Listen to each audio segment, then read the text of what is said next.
Farmer, ito po yung nag-viral kong video mga kaparmer, yung tiyanin ko pabaliktad. So ipapakita ko sa inyo mga kaparmer yung itsura nito. Ito po ay pang apat na araw na po ngayon.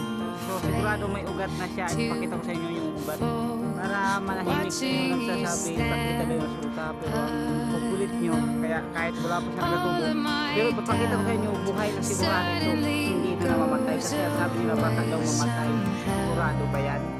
So marami nag-comment sa akin dito na sinabihan ako na bubo, walang utak, hindi mo magtanim.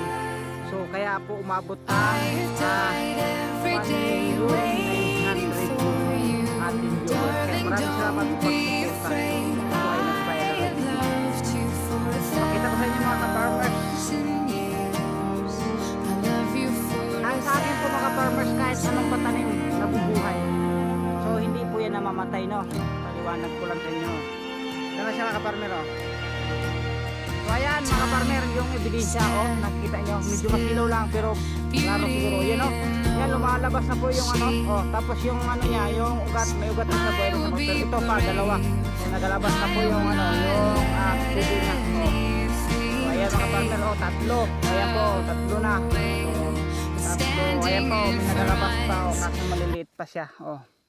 So ito po yung nag-viral ng video, ito pa, oh, nagalabas pa siya mga ka-farmer, oh. Ibig sabihin marami na siyang ano, marami na siyang lalabas na supling. So ito po yung nag-viral na video na ang daming naging basher ko dahil ang sabi nila wala akong utak, hindi ako marunong magtanim. So hindi daw ganyan magtanim. So paliwanag ko lang mga ka-farmers, so, ang sa akin po, kahit anong itsura ng pagtatanim, mabubuhay po sa lupa kasi nasa lupa yan talaga nakadesinyo mo ang saging.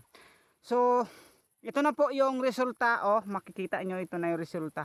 So maraming salamat sa pagsuporta and follow yung share, bye bye.